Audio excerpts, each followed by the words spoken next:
It don't matter what I try, I just can't win and I don't know why. There's a fork in every road, I pick the wrong one and then I go. American loser, yes I am, disenfranchised from everything. Well, I fall up and I fall down, an American loser the day I was born. Okay, ladies and gentlemen, welcome back to another episode of American Loser. It is the podcast that puts the spotlight firmly on second place. We are live, as always, at Shared Universe Studio here in Eatontown, New Jersey, on an early Sunday morning, Kahuna. We snuck you out of bed early today, bud. Yeah. I know. He looks great, though. Yeah. Or he hasn't gone to bed yet. I loved it, too, because the thing he told us was he said, he goes, hey, you guys got me. Don't do it. Don't say it? Don't say it. I know what it sounded like. This is why. I was so excited. All right, fine, go for it. Just go for it. He meant to say whale watching, that he's going away, but it came across as, oh yeah, my family, we all go whaling, and immediately the picture of, as you said, Dad, Queequeg. Queequeg. Moby Dick. There's Moby Dick, and there's Oh my God! Hey, I wish I could have saw your face too, because my back was to you, because I was trying to get the door open. Well, I just picture you with a giant spear going full Ahab after the goals.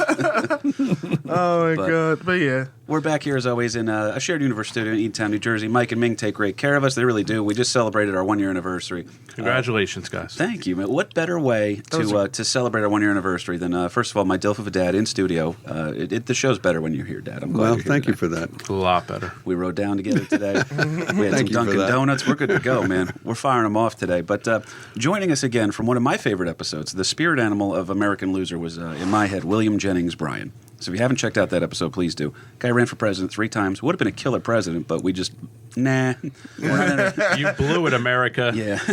Losers. He was too much for the people, and that was his big downfall. Yeah, But I anyhow. agree. It's not enough billionaires backing him up here. But Right. our guest on that episode, one of my favorites, one of my closest buddies, a guy I love, an older brother to me, if you will, could not be here today. So instead, Big Rich McDonald.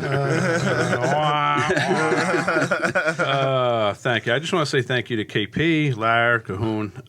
American Loser did celebrate its 1 year anniversary this week, so to be the first guest on after that is an honor. I hear you, pal. No, it's a better show when you're here too, dude. So if we take a drastic downturn, we know who to blame, right? Oh, you'll Who's see that guy? drastic. Yeah. For those who don't know, who weren't lucky enough to watch, American Loser was on Facebook Live. Correct. And all over the world. So everyone got to see the faces behind the greatest podcast ever. look at this man promoting the Wow. live show, because you can actually still go back and watch it. By the way, you had some great numbers during that show, like consistently. Cholesterol. 13. Right. No, like people were actively watching and very engaged. Like they were. Yeah. It went over really well. It was a lot of fun. We're going to have to do it again, too, because I think it works better, too, when we don't do a topic for that one, so that way when people join in, they don't feel like they're behind already. That was the only issue we had on that one. Now, I'm excited here, guys. We got a great loser, another spirit animal for American Loser. There's names you know in history that everybody goes, yeah, I've heard of them, but I don't know anything about them. You know what I mean? So KP Burke. Yeah, exactly. That's pretty much me. Like, I know he does comedy. I just don't know if he's any good at it. Yeah, right. That's Larry's son, right? There you go. Now, Rich, do we? I don't want to say what you do for a living, but we'll just say that you are an associate of law enforcement agencies in New Jersey. Is that correct? I am. I'm a member of the big bad government that keeps everyone in line. There you go. Well, then this Big guy brother was is watching. a boss of yours of some sort. Is going to be today's American Loser. Everybody knows the name Kahuna. You know J. Edgar Hoover, right? Yes. What do you think you know about him? Hoover Dam. We could not have written that, folks. Really We could not have written that. There's a reason I'm here. different Hoover, but that's all right. Well, No, now, I know. I'm just being a dick. you never watched Game of Thrones, right? No, I never did. Okay, so now I know Rich did. Affirmative. One of my favorite characters on Game of Thrones was Lord Varys. Remember him? Sure. Yeah, a little bald, fat guy, but he knows everything. And his job title was literally the Master of Whisperers. That was his official job title. So the American version of a Master of Whisperer is today's loser, J. Edgar Hoover. He's a great loser, I think, because depending on who you talk to about him, you're going to get a different answer every time. Sure. What's the stuff that jumps out at you, top of your head, when you hear J. Edgar Hoover? Well, no, you have the guy who pretty much invented the modern FBI. Absolutely. Things like fingerprinting all came under him, where we wouldn't be where we are today without it. Also true. Is there any salacious rumors about his personal life that perhaps jump out at you? He preferred the company of men. Interesting. This is what I enjoy is that when you start a rumor And who doesn't? and that it's not true, but it's very fun to say. Sure. Right. Especially when it's going to piss off the Yeah. receiver of that. It's usually about Kevin Garifo, New Jersey-based comedian. Well, again, we have. I've said this before on the show, and it's not a joke about the gay community or anything like that. But we have a guy at work, at my job, that works excavation. He's a little bit of a jerk sometimes, so we have to put him in his place. So we just call him Gay Ryan. Straight as an arrow, by the way. But he gets so mad when we call him gay that we just can't stop doing it. So, but that's kind of what happened with J. Edgar Hoover here, as we're going to talk about. But Rich is absolutely right. Dad, anything else that jumps off the page of you about J. Edgar before we jump in? No, I just thought, too, that your whole parallel with Lord Varys from Game of Thrones was interesting, too, because J. Edgar was, was he gay, was he not gay, was he bi, whatever, and Varys was a eunuch in the show. So, he really didn't have any sexual preference, because when you cut the man parts off, it No junk kind of to throw limits you. around. Yeah. I thought it was a good comparison, too, for that one here. But another reason I think Hoover's a great loser is because to some people, he's an American patriot, okay? Which is right. A lot of the time, it's right. And that's how you know he's an interesting guy, because we're going to use a word today, dichotomy.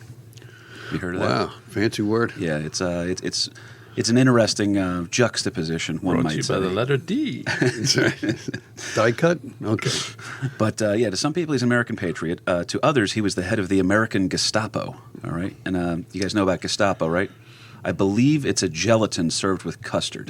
That's No, it's Delicious. gelato. I'm sorry, you're right. It's oh man, I got to get off some of these message boards I'm on. Then Jesus. But he did build the FBI into the powerhouse it is today. He also possessed a sex tape of an American president.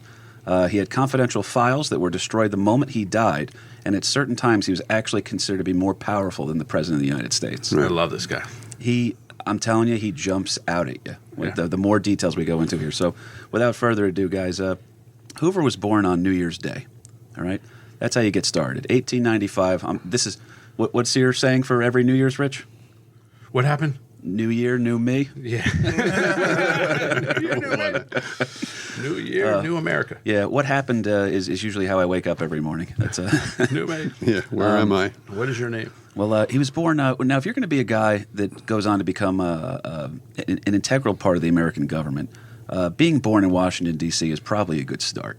You know what I mean? That's how you get going. You don't have to move to the city eventually when you're ready. You are the city. Yeah, bred and buttered in Washington, D.C. He's certainly got an early inkling as to the way the movers and shakers operate. It's a good way, yeah. When you grow up around it, it's not a foreign machine to you if you're literally from. Like, there's people that hate New Jersey, but we all know Jersey's pretty great, right? But when people come here, they're like, I can't understand how you guys live like this. And we're just like, no, this is normal. It's a traffic circle. Just keep going around. That's right. Eventually, you'll come to the exit you want. So it's pretty good on that one here. Now, like we said, born 1895 in D.C., he attended school and college in D.C. and proved himself to be a bright and capable student. I thought this was interesting here. In high school, he found that he was able to overcome his childhood stuttering by speaking at a rapid pace. So I like to picture, it's like how Ben Shapiro talks, where he talks so friggin' fast, it's because he has like a little bit of a stutter and Right. speech Push impediment. through it. Yeah, so that's how he gets through this. Now, I thought this was interesting. He actually was able to speak at such a rapid pace that courtroom stenographers were not able to keep up with him. So I just picture some poor woman trying to write down everything he's saying during a deposition, and there's smoke coming off her typewriter. And he's like the micro machine guy. That's well played, sir.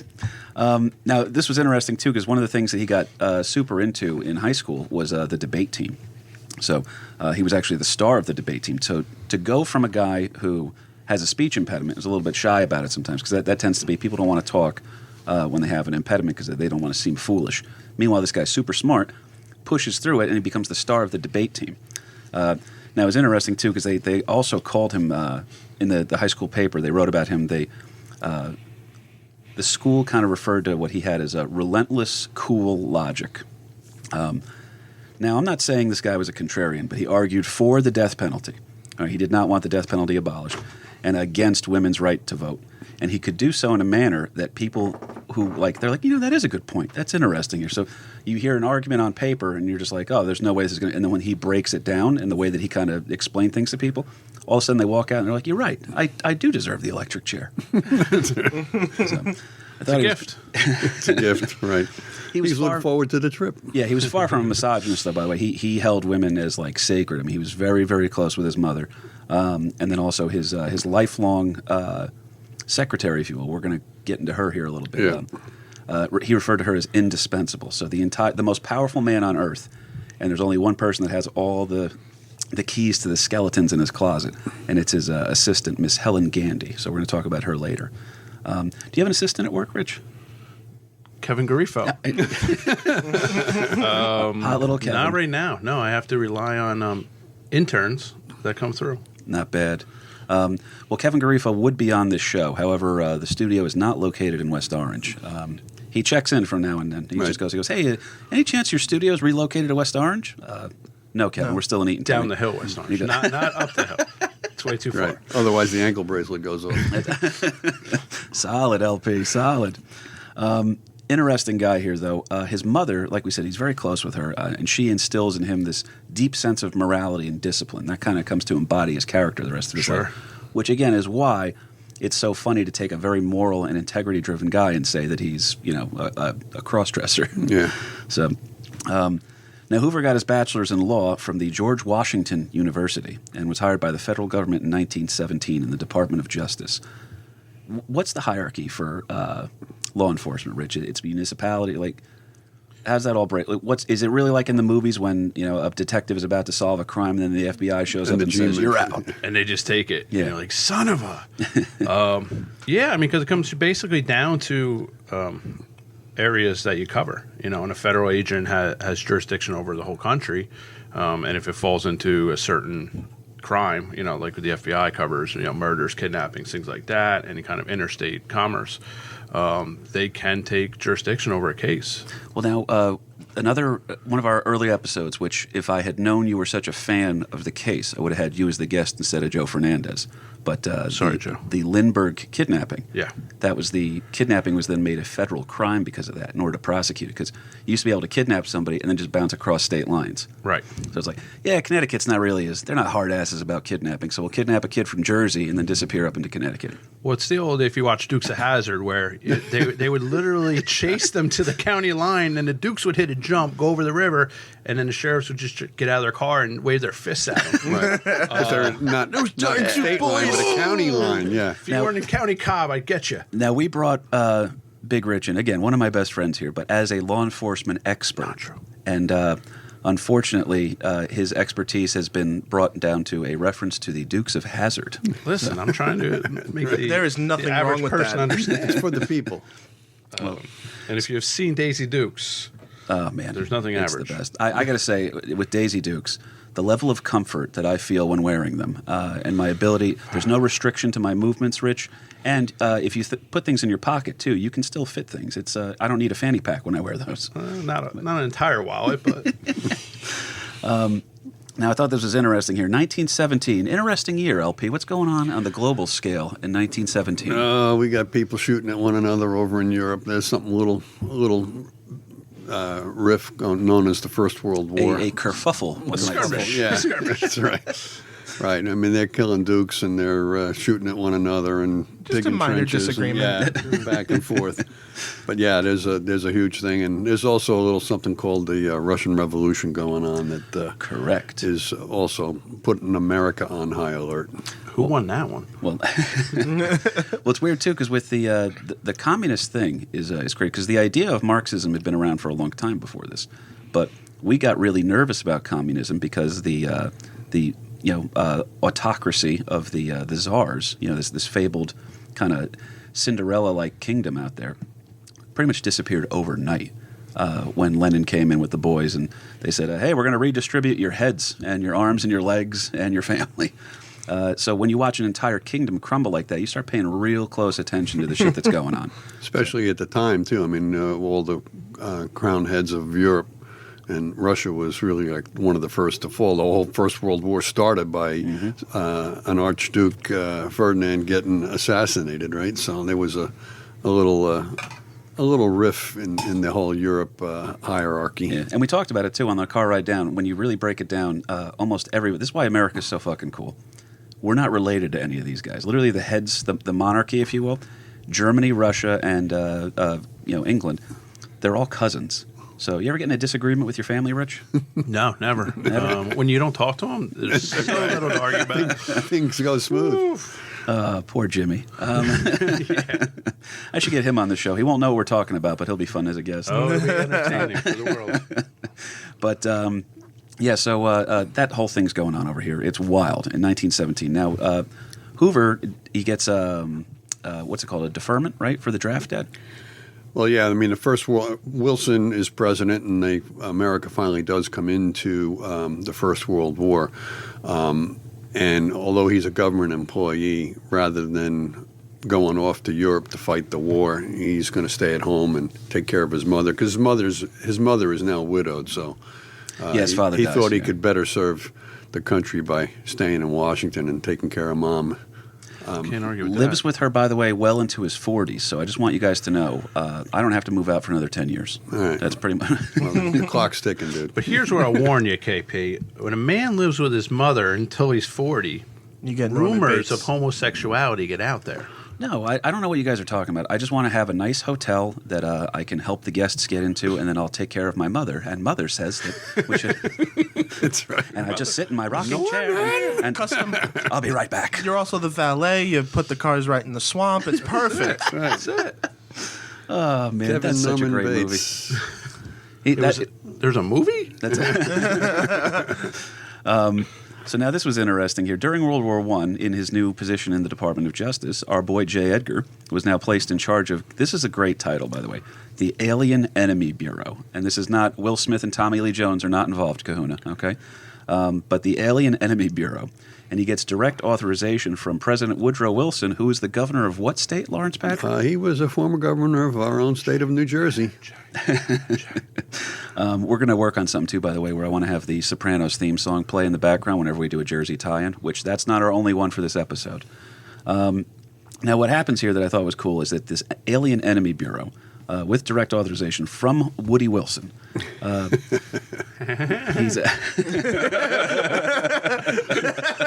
Woody Wilson. beautiful.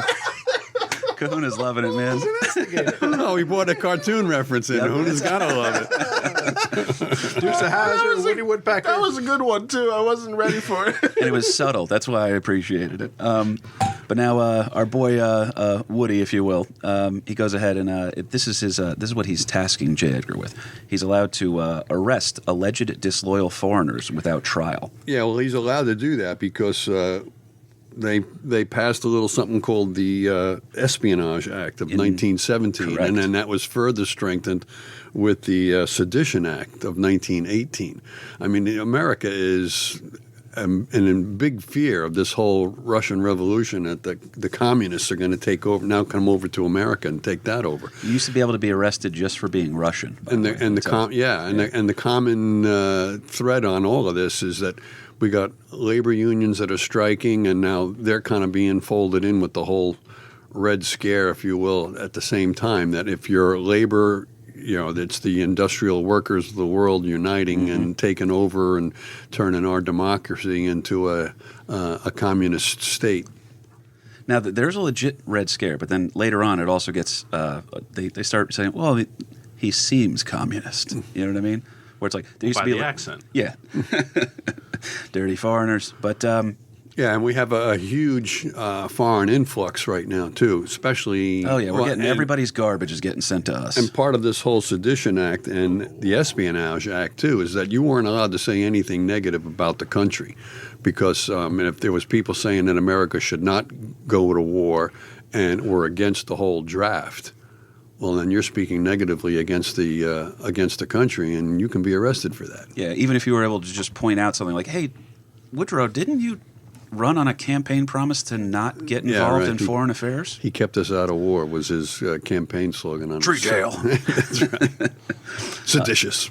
So, anyway, I enjoyed this. Now, this also simultaneously begins Hoover's foray into the violation of civil liberties for the sake of national security. So when you say national security, it's okay. When you're alleged violation of civil liberties, KP, sometimes people, a.k.a. the government, have to do what's best for the country. You may not agree with it. There is a balance between privacy and security where it's like, if you look back on it, you're like, we let the Patriot Act happen, you know? But then at the time, you're just like, we do whatever it takes to not have another 9/11. You know what I mean?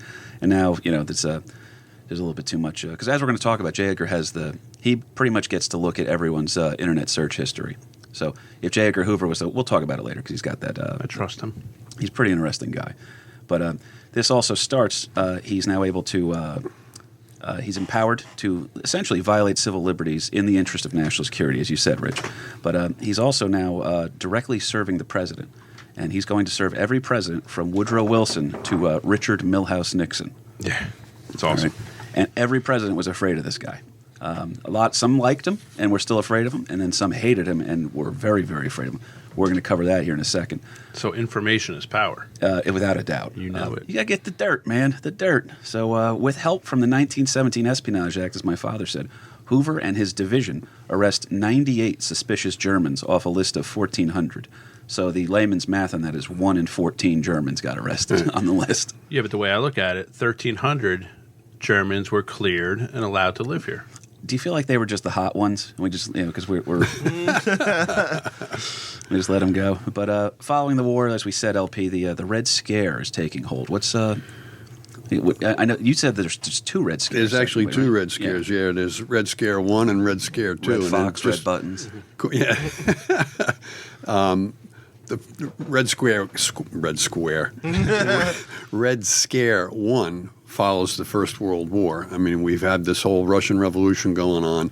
We went to war. We sent our boys over there. Americans were killed in the war in great numbers. And now at the conclusion of the war, a lot of the unions are striking. We've had this huge influx of foreigners, especially from Southern Europe, Italians and the less desirables, and of course the Russians and the Germans were always afraid of. But anyhow, a lot of it was the radicals, which, as I recall, are Chris Benoit, Perry Saturn, Eddie Guerrero, and Dean Malenko. Is that right, Rich? Did I have that correct? Yeah, that is correct. That's the list. Nick, that checks out.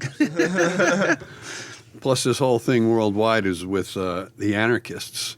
No government is good. Blow it all up and start fresh. And the Italians were very big on the anarchy part of that whole thing, and all these workers' strikes. And again, the workers' strikes were kind of lumped together with the whole communist thing.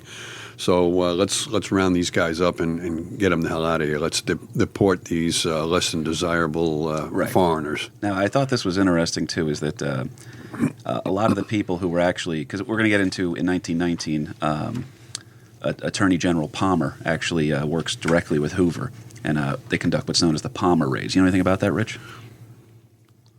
Danny Palmer? Yeah, it's President David Palmer from 24. But, in 1919, they conduct these raids, which were targeting, as you said, Dad, the anarchists, the communists, and the other foreign interests in America. Yeah, well, the Palmer raids really came about, too, after the anarchists were blowing up. They had bombings all across the nation. I mean, they were blowing people up, and actually they set off a bomb in front of Palmer's house. Yeah. And he escaped injury. As well as his wife and his maid, Which falls right into our boys Sacco and Vanzetti. Yeah, so, exactly. Hey, Sacco, everybody I think we're a bunch of assholes. Why don't we prove them right? You know what I'm saying? You're telling me I'm a violent man. I'll show you a violent man.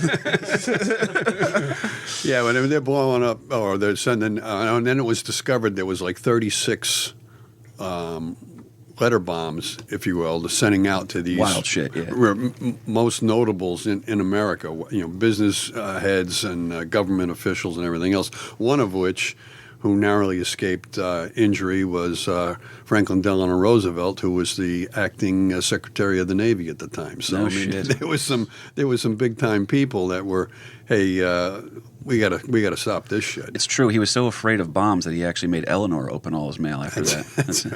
From the other room. Damn.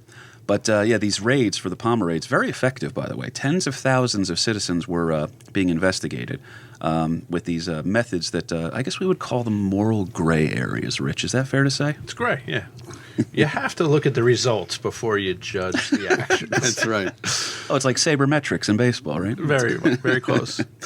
Yeah, but I mean, they could go into a union meeting and arrest everybody. Not just the leaders, but arrest everybody. Simply by you being there was, guilt by association kind of a thing that you got to be one of these radicals, so you're out. I like to picture our buddy Garifo that he's at a union meeting that he doesn't know he's at, and then the cops come in for the Palmer raids. They arrest everybody around him, and then about 10 minutes later, Kevin looks up from his phone Around. and just goes, "Oh, I guess the meeting's over." Do we run out of beer? Yeah, imagine that too. If you're a poor bastard, and you're just like, "I was told there was cake." Yeah. Yeah, half these guys can't read. They just go to work. They're told tonight you have to be here at 8 o'clock, and then they get raided. Brutal, man. But again, it's like you said. The originally the raids were hailed as a huge success, and then when more information was coming out, because by the And way, they had a lot of popular support with the Yes. newspapers and everybody else that, hey, yeah. at least we're getting rid of these bad guys. Because when you act out like this, we want a response. That's the whole thing. And then the problem is if the response is too harsh, as we learned in 1916 with the Easter Uprising in Ireland, those guys were getting booed as they were getting taken out of the post office, and people are throwing stuff out. Then they get executed with like a shitty trial, and all of a sudden they're like, those were heroes. Yeah. You know? Well, yeah, Well, they made martyrs it's kind out of of like Batman, Dark Knight. Ooh, the hero they deserve type Yeah. thing? Ah, Sometimes they do what's not popular, but needs to be done.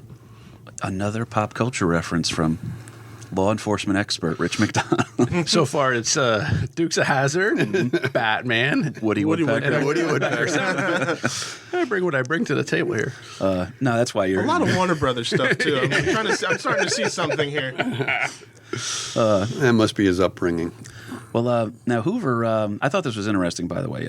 Palmer has to resign in disgrace. He was thought to be a shoo-in for the presidential nomination. Yeah, the initial response to the Palmer raids, the initial raids was all positive. They were, we're getting rid of these bad guys and get rid of those swarthy, Southern Europeans and everything else, that they're out. But then when they start coming to light as to the methods that they used in rounding up these people, they're like, oh, wait a minute, that's really going against their civil liberties. And the other, the pendulum flipped the other way. As a matter of fact, the Palmer raids had a direct result of the Palmer raids was the formulation of the ACLU. Correct. American Civil Liberties Union. Thanks, Jagger. Right. It's I mean, I can't punch him in the face to get the little information out of him. And there. Oh man, we Well, get not into some of that in a second. I thought this was worth noting as well. So you got a lot of immigrants coming into Ellis Island, but a lot of guys getting deported also through Ellis Island. So people who were caught in the Palmer raids were actually, a lot of them were sent to Ellis Island to await their hearing to then be sent back out. So it's like a turnstile, you know what I mean? Yeah. Where it's you got people coming in. And I always like to picture too, it's some Italian guys or whatever who came over early and like, you got to come to America, man, it's great. And then as they're coming in, then he goes, hey, I'll see you guys later. I'm going We'll back. see you in 2 years. Check out the picture I just pulled up. You'll post that to the There it is. Instagram. Yeah, no, that's a good. Well, what's crazy too is that it looks like just a very innocent picture. It's a couple of guys sitting on the benches, and they're all dressed in the regalia of the time with the top hats, not top hats, but fedoras, and the trench coat. So it just looks like people waiting for a bus to come. But these bastards are getting sent back home, man. Well, right outside the view of the camera is 3 men with shotguns. That's more than likely, man. Also, that's where all the Italian names got screwed up, by the way. I always think this is hilarious that it was the Irish workers that, I'm Giacomo Adamanelli from Salerno. And they goes, hey, Sal's here, guys. But we screwed the names up good over at Ellis Island. Now, the creepiest thing I saw... That's what you get. Yeah, but it's fun, though, man. I enjoy this shit.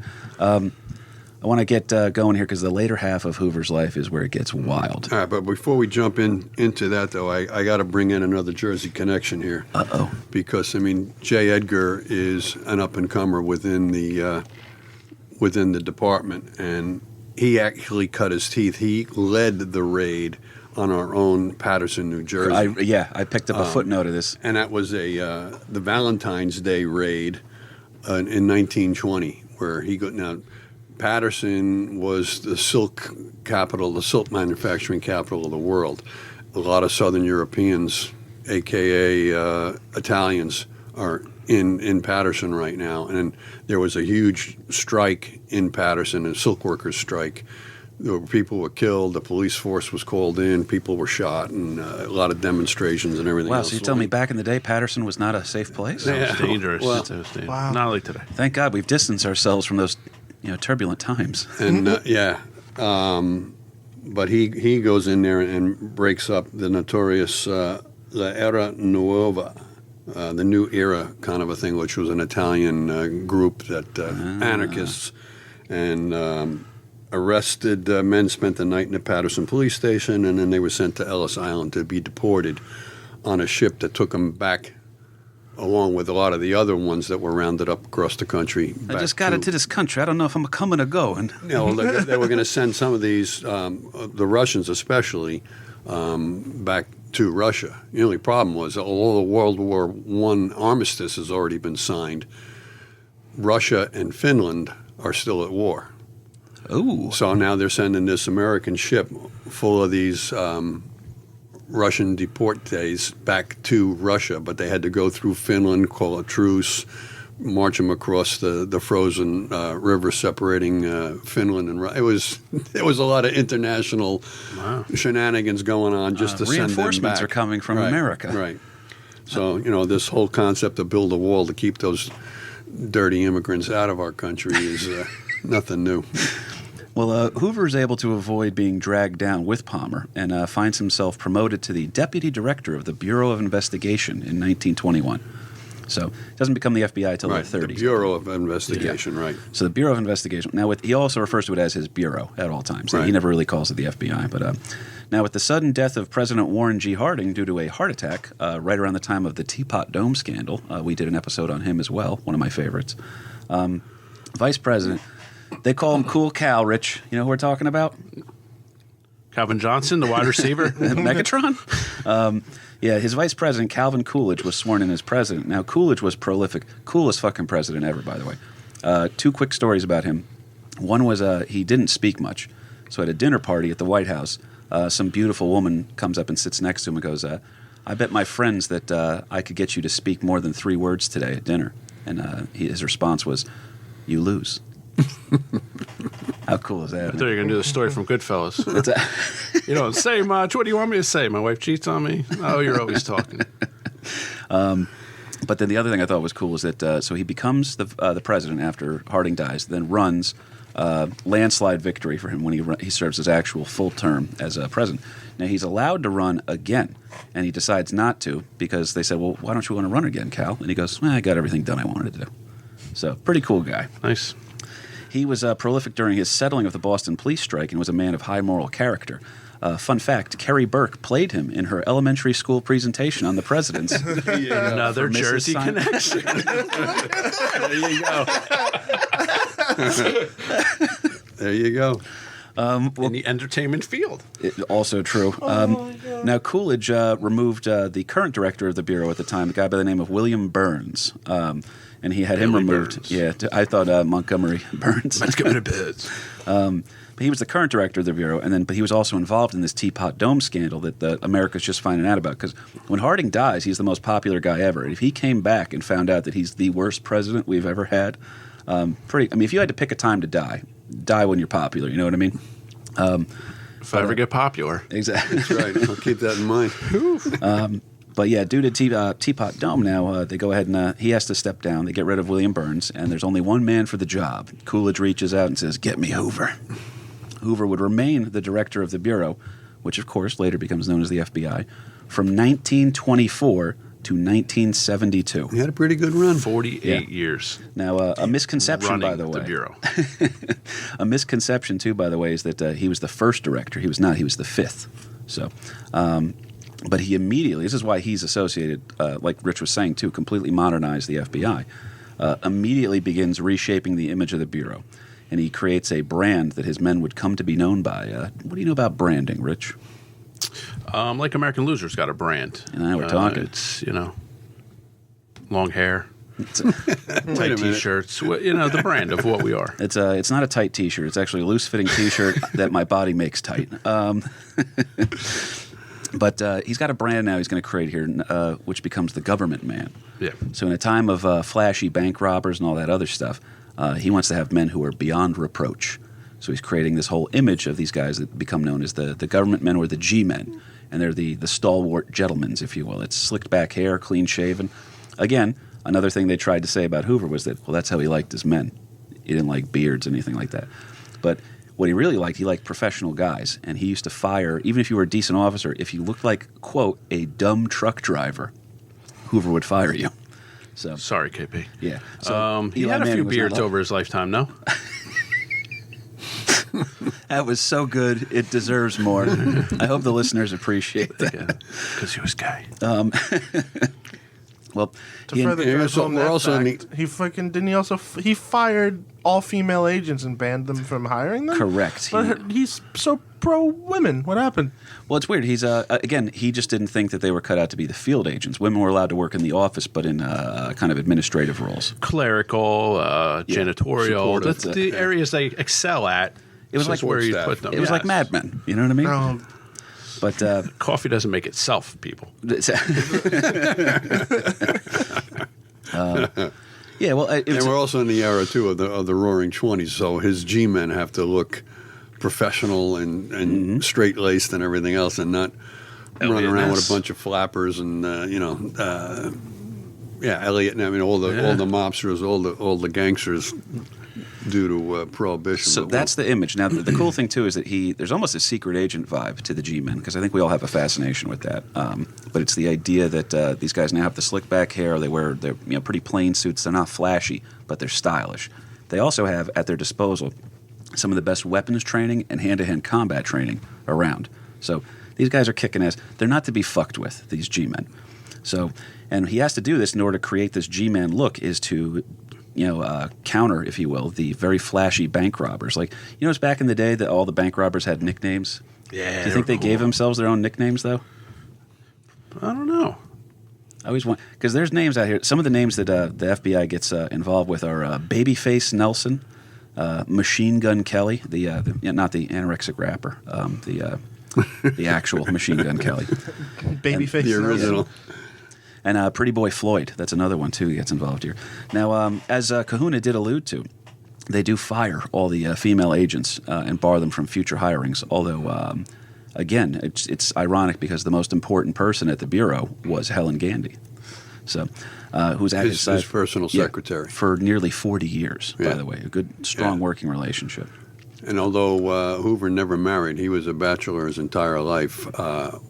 It was thought that when this Helen Gandy comes in for an interview within the bureau, she states outright that she has no intention of ever getting married, and that's when Hoover said, "All right, you're the female. If I have to hire a female, you're the female for me. That you're going to dedicate your life to the bureau and not to your family and home life." It's and between everything you else. and Christina Hendricks right now. So. Now, I thought this was interesting, too, here. Under Hoover's direction, the Bureau became the bane of organized crime's existence, and they were effective in the capturing and sometimes killings of famed criminals. Well, no shit. Well, did you, Kahuna, did you see Public Enemies? Yes. Okay. Thought it was a good movie. Did you see it, Rich? That's a big negative. Okay. It's a solid movie. It holds up, and Depp does a really nice job at playing John Dillinger. Now, these guys are so flashy. They're getting press coverage like they're heroes. And out in the Midwest, they're robbing from banks, by the way, and the Midwestern people are just like, well, we don't like the banks, so I don't really see what the problem is. Right. So the media is building up Correct. criminals and anti-law enforcement types. Oh, Richard. Wow. Solid. Things have Yeah, this come is a long back way. then, though. We've Yeah, they're getting some. The bad guys are getting some hero status simply because they're robbing banks. Well, it was the bank that took the farm because we lost the mortgage because of the depression and everything else. So. Now, the key, especially out in the Midwest, was just like Rich was saying earlier, these bank robbers would rob a bank in Wisconsin and then hop over into Michigan, and now nobody can fuck with them. So Hoover starts making, he goes, if we're going to combat these guys who are literally just running, there's a great John Mulaney bit when he was talking about how prolific the bank robbers were back then, that they would say, you tell them it was Dirty Mike and the boys were here, you see? And then they'd spell their name in machine gun bullets. And it's how much time can they take and everything.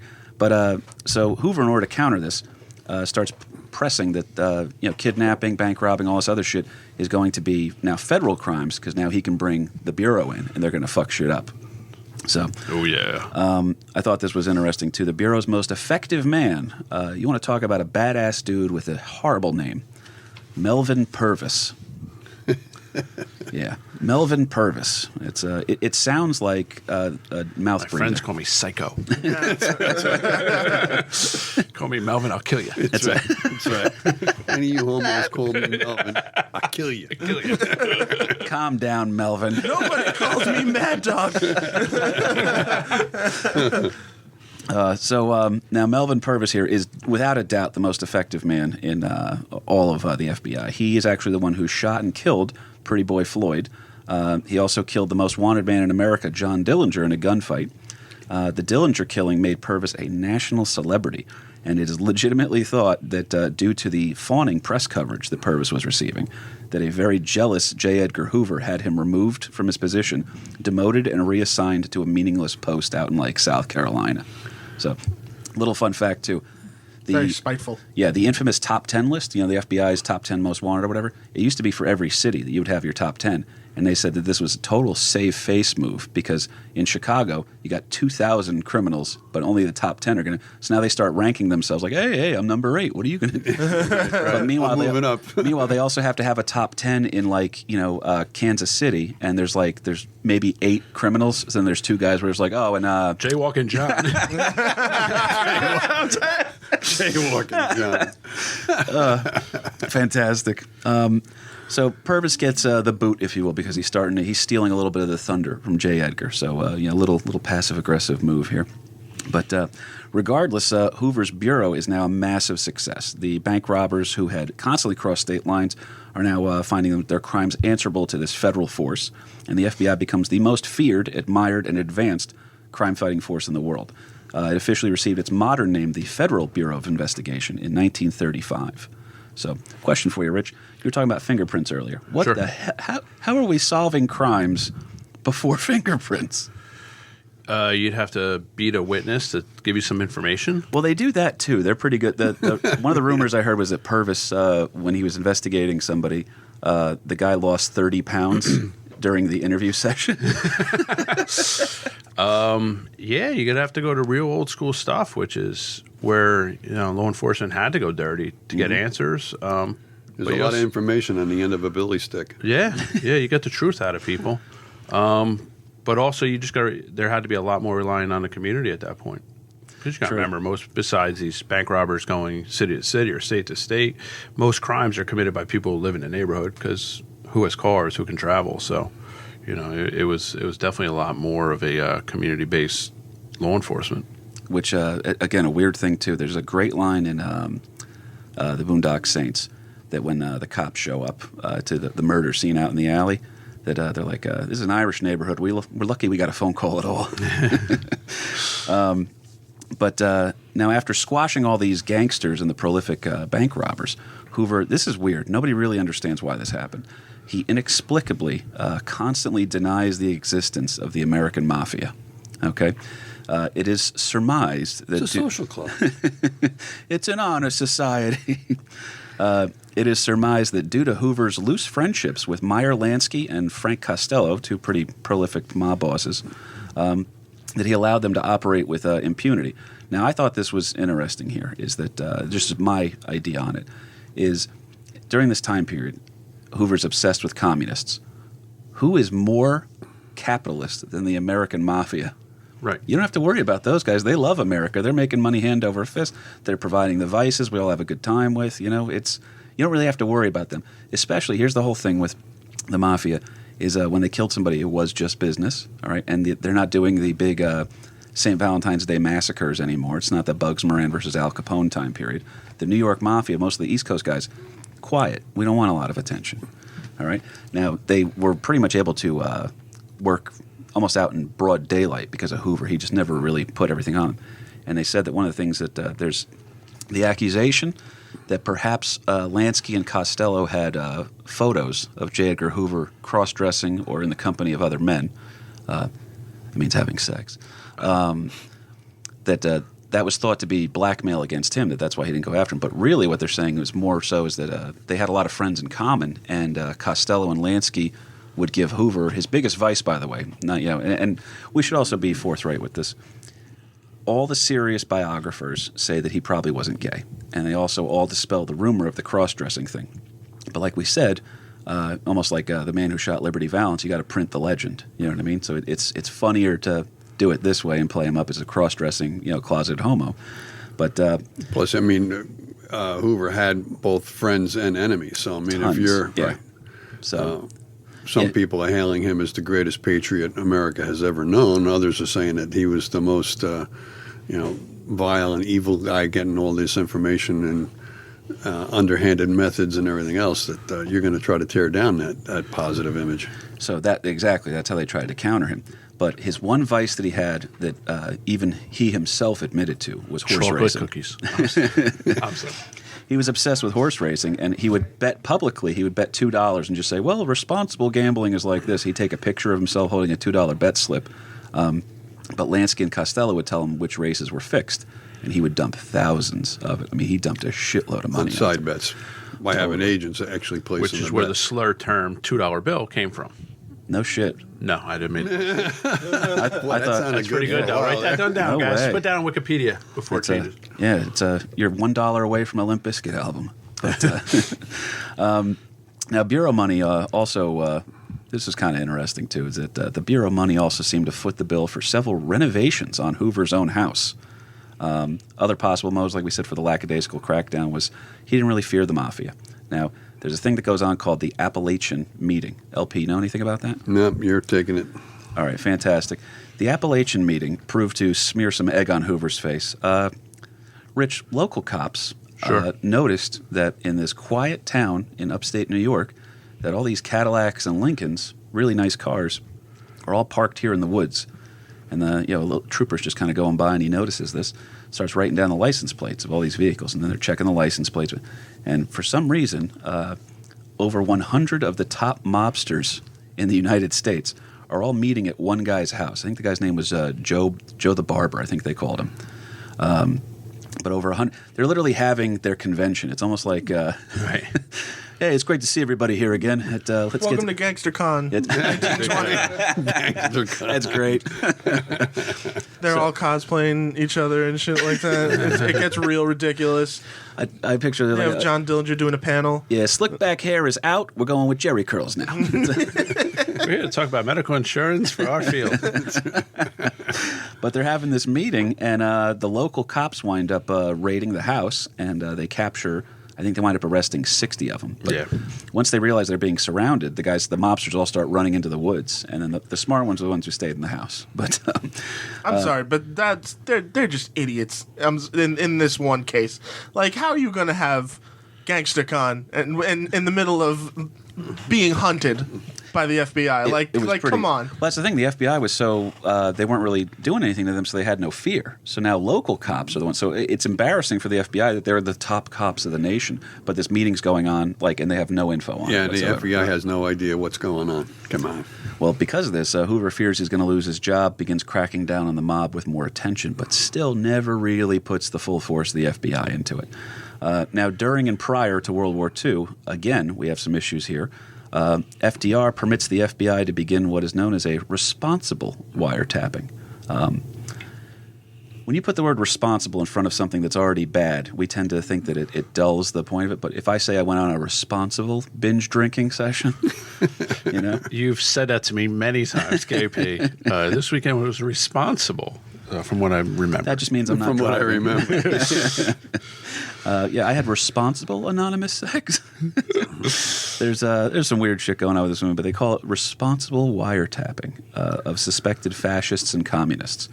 And Hoover begins to keep some confidential files, most of which were destroyed immediately following his death, as we're going to cover. But what I thought was interesting here is that some of the files that he had on people over the years, get this, Kahuna. Hoover kept files on Marilyn Monroe, Walt Disney, Charlie Chaplin, Muhammad Ali, John Lennon, Martin Luther King, Helen Keller, and even Eleanor Roosevelt. So, also, there's one more. Uh-oh. Alfred Hitchcock had a I believe it. 16-page file.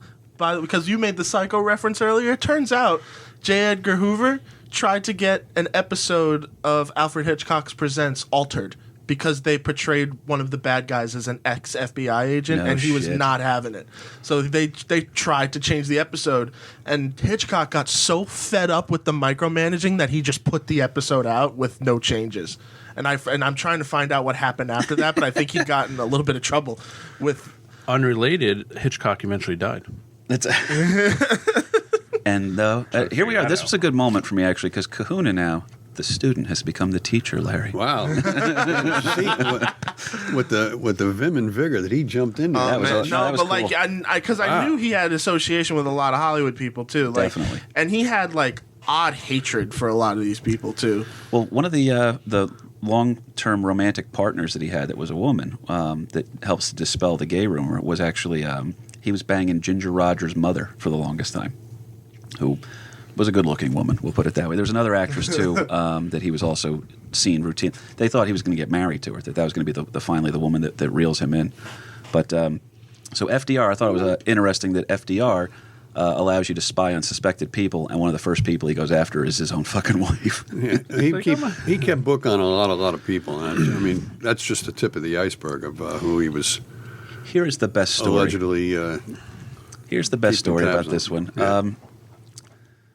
Yeah. Rich, Talk to me. during the recon of some suspected spies within the U.S., Hoover's men wiretapped and staked out a beautiful Scandinavian gossip columnist, named Inga Arvad. She just sounds hot, right? Yeah, I would. So she's from Inga. Denmark, right? She is strikingly beautiful and had been one of the only Scandinavians ever granted an interview with Hitler.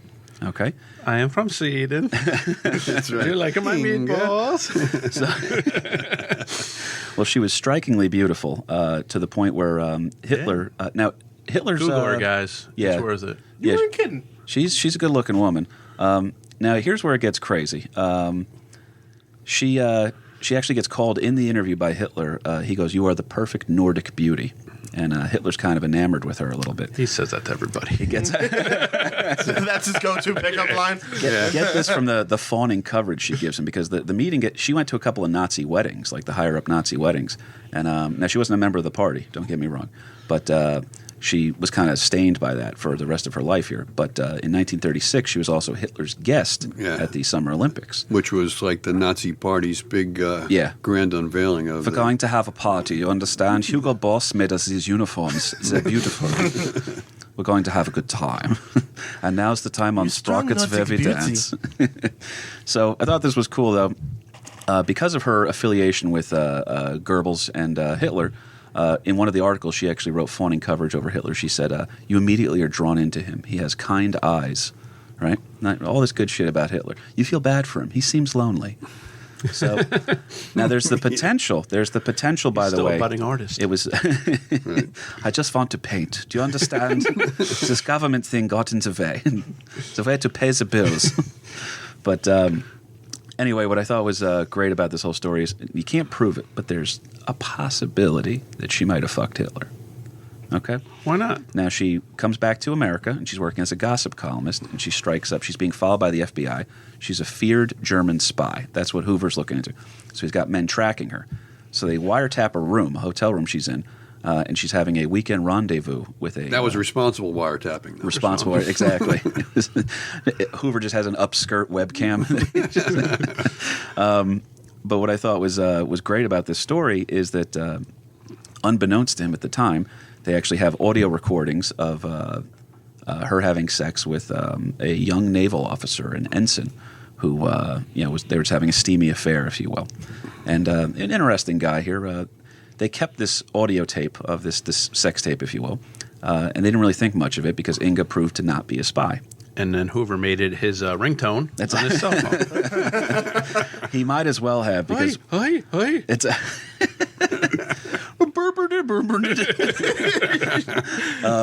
so Channeled a little bit of the Swedish Chef there. You good? you guys are going to think I'm making this next part up. The young naval officer that she's having the steamy affair with, they think nothing of it. They just keep the audio until the guy gets elected to the House of Representatives, then gets a seat as a senator in Congress, and then runs and becomes the 35th president of the United States. Inga Are you serious? Arvad potentially fucked both Adolf Hitler and John Fitzgerald Kennedy. So That's a tape. So when you say Nordic beauty, yeah, she was, sure. But I thought you can't. Oh, I thought she was a real summer beauty. Solid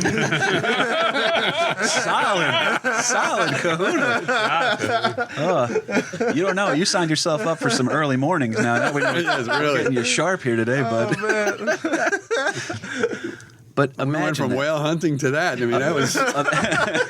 He's waking up, this boy. Imagine having this where you can. It just boggles my mind that you have this tape of this German spy, and then accidentally you now have a sex tape of the current president of the United States. Now he winds up using this too. By the way, I'll mention this later. But Hoover uses allegedly, Rich. Good Allegedly, word. thank Good you. word. Allegedly. Hoover's that friend that's like, yo, guys, check this out. Look what I got on my phone.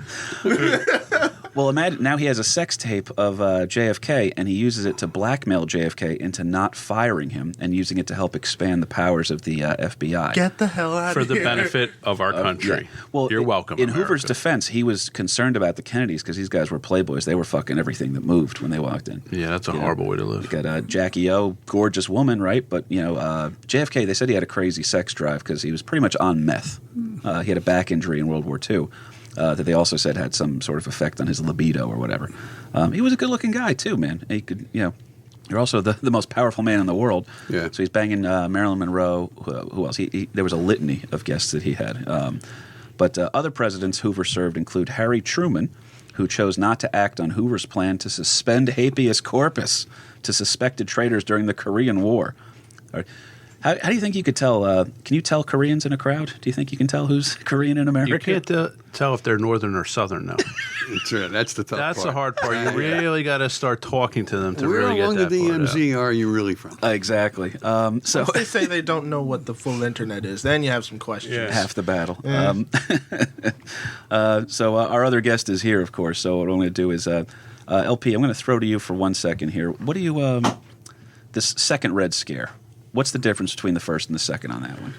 Well, not a whole lot. I mean, the first Red Scare got its heyday, if you will, after the First World War. Now, the second Red Scare was really after the Second World War. We're still in fear of the communists, and they're going to take over the world. We are now post-World War II, 1950s. We're involved with a communist war, if you will, in Korea. Well, so like most cases, the sequel isn't as fun as the original. Yeah, well, it's really ramping up. So America Like had T2. a huge fear against communist or communism taking over the world. A lot of these countries now, post World War II, are now going to the Soviet bloc.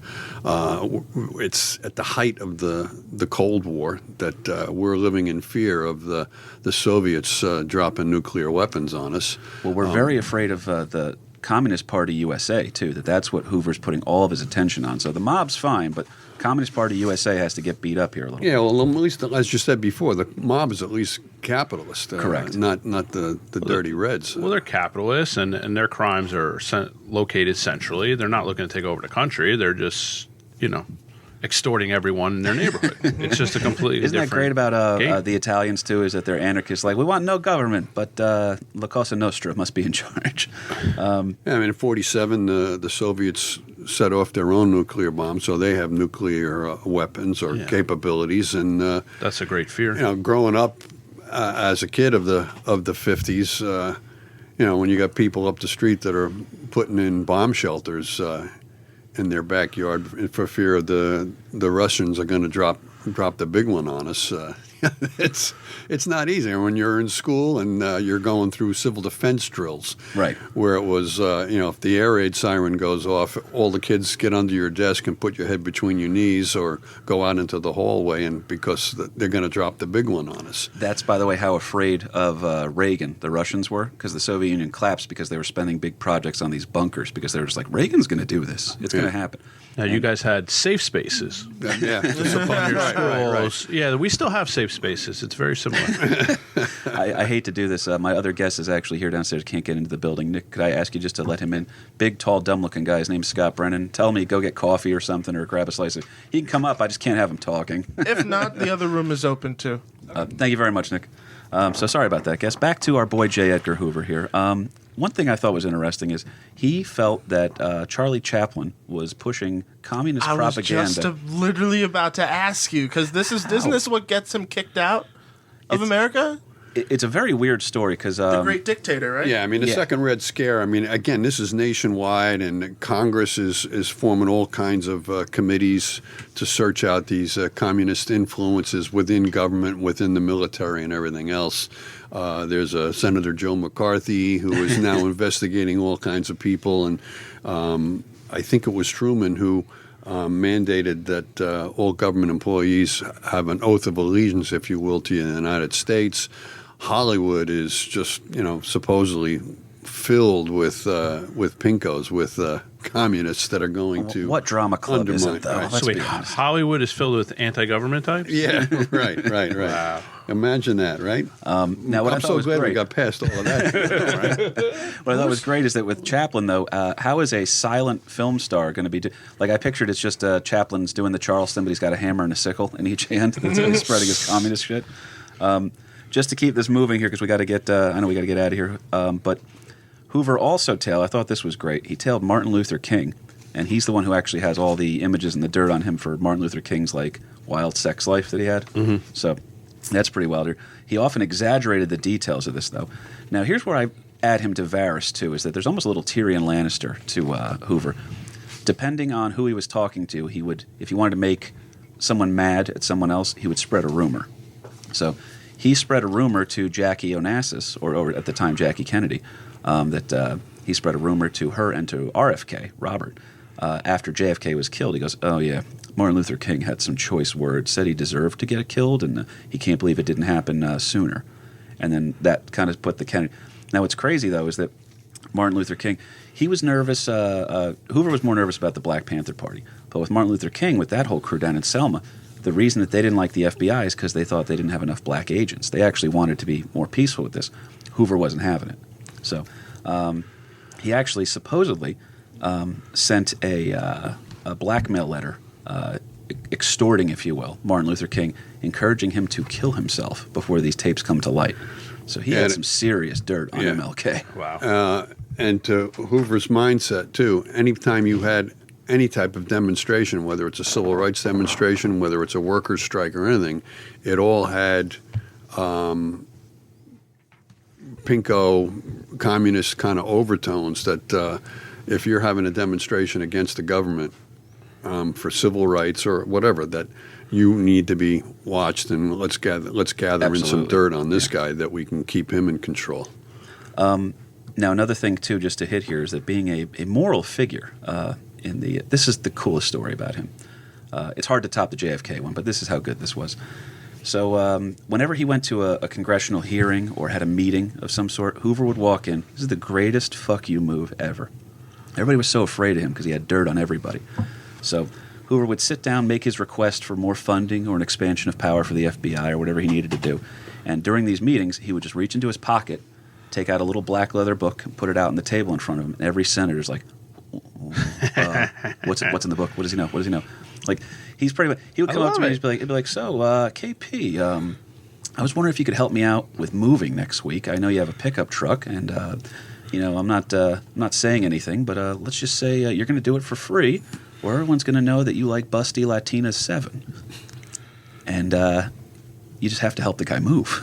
You do have to help the guy Why not move. 6 or 5? Those are the better ones. Well, it's tough because if you jump right in at 7, you miss all the plot development in 3 and 4. But A lot of unanswered questions. so anyhow, I thought that was great. That's his great move here. Now, one theory, like we talked about, Yeah, too, the black book of They start- who knows what. Yeah. So now, because they're all afraid of him, they start spreading rumors about him trying to find dirt on this guy. Like, oh, well, he's got the dirt on us. Let's find some dirt on him. I need a black book. So there's the rumors of the cross-dressing thing. That, by the way, the woman who fed that rumor, she was later discredited as a perjurer. So Yeah, she served time for that. did she? Not for that, for perjury. Yeah, she not did for serve- that yeah, so- incident. That was yeah. just a rumor she spread. So yeah, she she was was a a- wackadoo. Absolutely. Other stuff too is that they would try to say all the time that he was gay with his second in command, Clyde Tolson, who, if you want a guy with like a face like carved out of granite, this guy looks like he's a tough looking dude, man. Well, his middle name was Smithers, but that has nothing to do with Was the it really? story. No. Dude, I totally believe that Smithers. Well, because that's the thing is that they're so.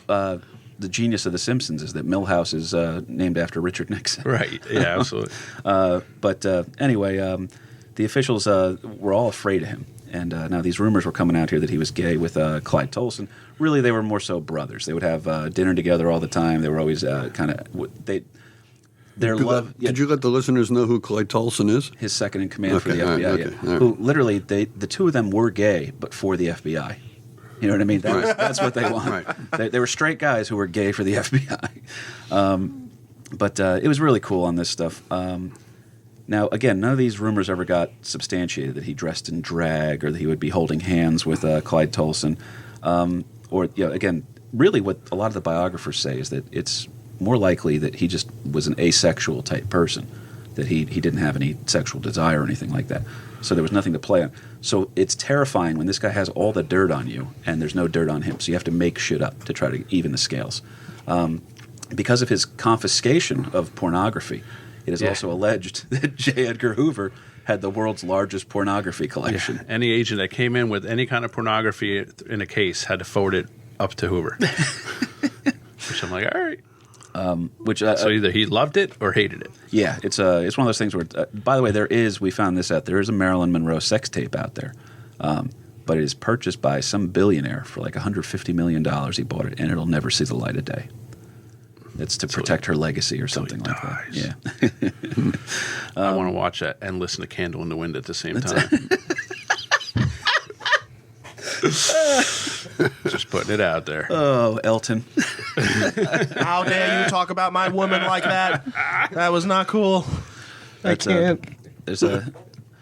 Imagine telling JFK, you're like, do you know that there's a sex tape of you and a woman out there? Oh shit, which one?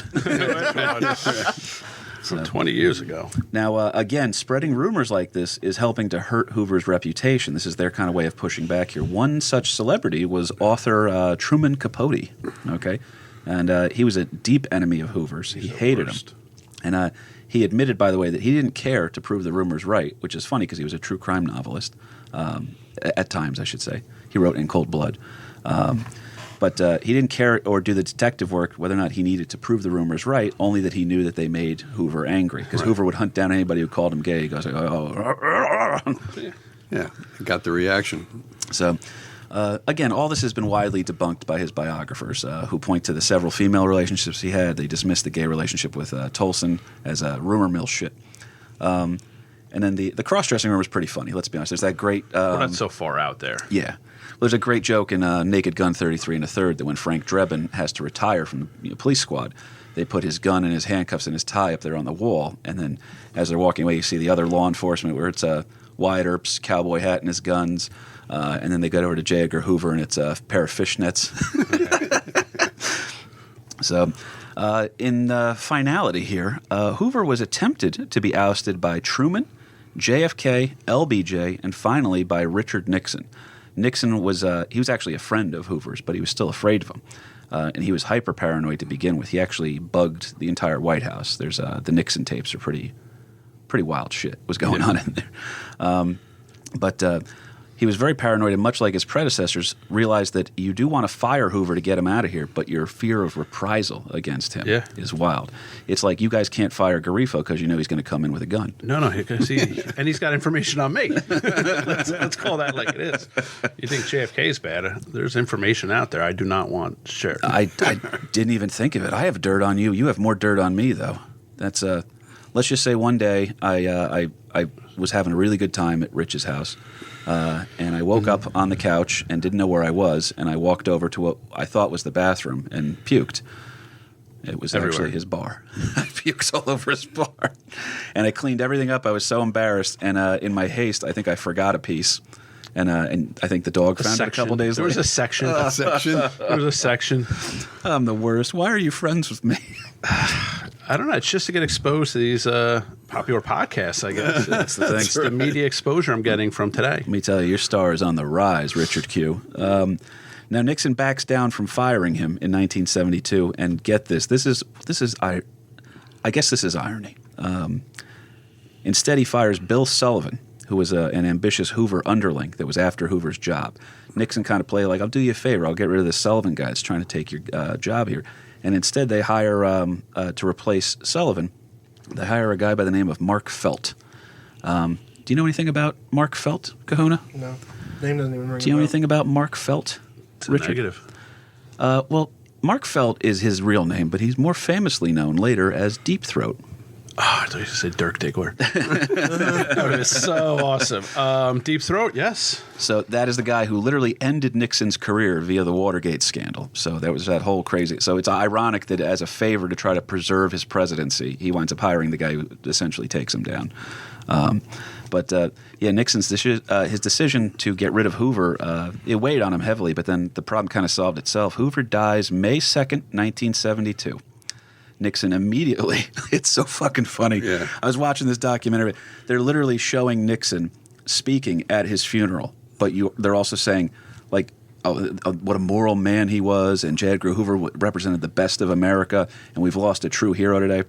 Within moments of his death, Nixon had Secret Service at the guy's house trying to find the confidential files. Kind of like the scene in The Godfather, right? When they're at the christening. In the name of the Father. These people are getting whacked in the back. Do you deny Satan? I do.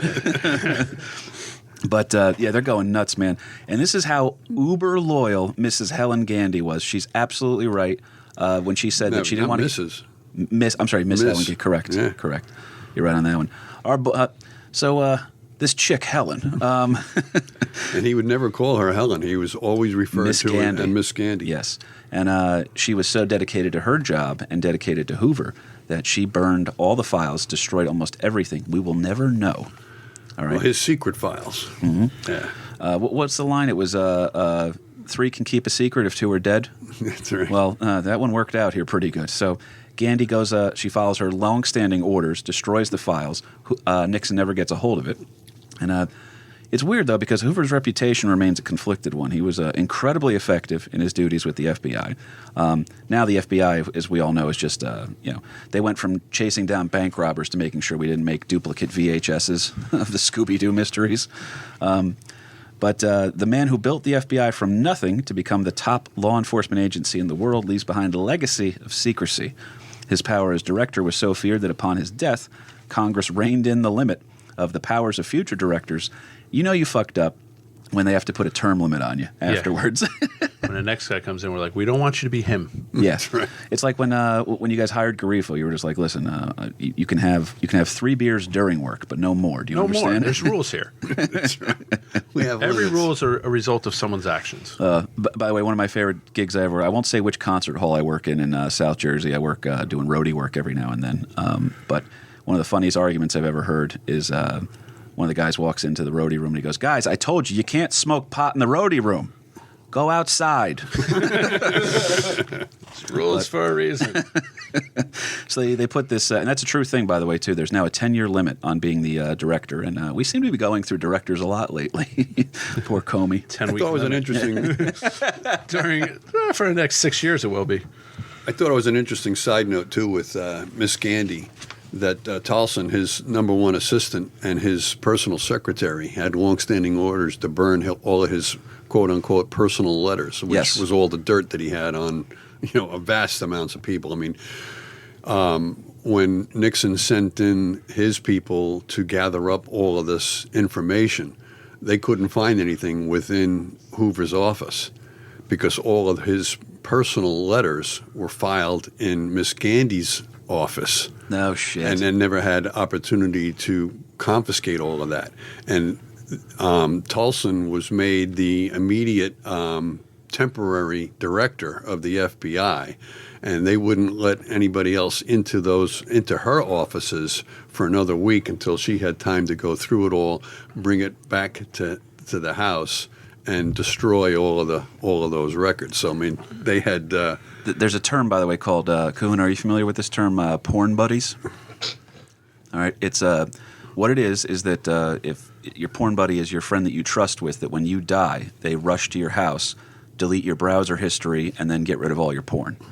So it's like a pinky swear, like pinky. Yeah. Mine is Garifo. So Garifo's going to come to my house. He's getting a lot of shout outs this week. We should really probably too bad he doesn't listen. Y'all Exactly. need to learn about a thing called the incognito tab. It's the latest thing of the future. Now we're talking. All right, we'll have to talk offline about this one. So We have something similar at work where if you happen to pass away or get injured, your partner's supposed to go to your locker and throw out your other phones. For those listening, especially my wife, I do not have another phone. No, not since '97. So, now, is there anything else that we're leaving out here, LP? Because we got to wrap this one up. We got another episode we're doing. And, poor Kahuna is Inferior missing to this cartoons. one, but it should be okay. I hate to say it, but it's probably right. This is excellent. No, this was a very fun one, man. And we've been wanting to do it for a while, so I'm glad you finally got a chance to come in, Rich. Is there anything upcoming with McDonald and Carney you want to plug? This will come out on Tuesday. I'm going to be on a podcast called American Loser. Now we're talking. There you go. For those who want to see me, we McDonaldandCarney.com, or you can follow us on Facebook, Instagram, all that, Twitter. We have our schedules really opening up for the fall with a lot of shows. Yeah, it's barring Joe pleading guilty to a couple of crimes. But he's going to push most off. Probably probation, maybe a little house arrest. Okay.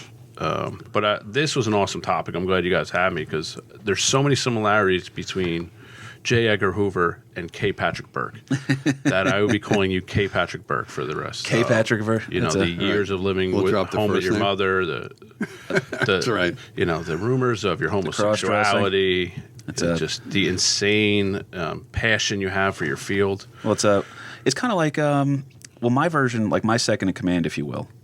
My Tolson, I guess that was the guy's name, right? My Tolson is Kevin Garifo. Everybody thinks we're gay. You know what I mean? It's because I like to hold his hand. We talk to each other. I write songs about him. Pet your hair. It's a. But did we leave anything else out here before we wrap up?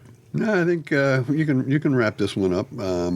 I think, again, he's just a great example of a lot of people have heard the name J. Edgar Hoover and know that he was kind of like had some shaky doings going on too. But when I would really watch don't my know Ninja that much about Turtles, him. when I would watch my Ninja Turtles VHS tapes or the G.I. Joe VHS tapes, J. Edgar Hoover's signature is at the bottom of the screen for the FBI warning not to duplicate this without explicit permission from Hanna-Barbera or whatever.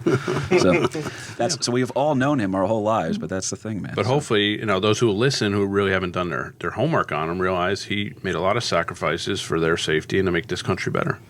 I tend to agree. I really do tend to agree. It's that being said, guys, this was great. If you guys love the show, please leave us a review on iTunes. It helps us out a shitload. We put the live episode up. We had great numbers for that one. I think over 1,300 people have watched that one, which is great.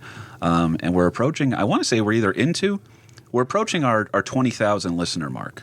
Listens, I should say. But if you guys want to subscribe to the show, that helps us out as well, boosts our numbers up.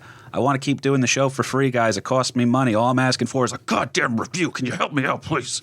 KP Burke Sucks at Instagram and Twitter. KP Burke on Facebook. We have a lot of fun there. My website, I'm sure, is still up. I hope. I don't know.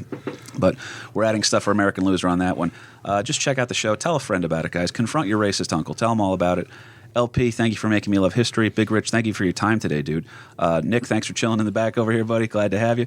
Kahuna, I'm sorry we woke you up early, but I thought this was a good topic. I enjoyed it. I had fun. It was worth it. Good, man. So real quick, Best Now I've I ever get to go seen back to Kahuna do. whaling after this. Yeah, we're going whaling.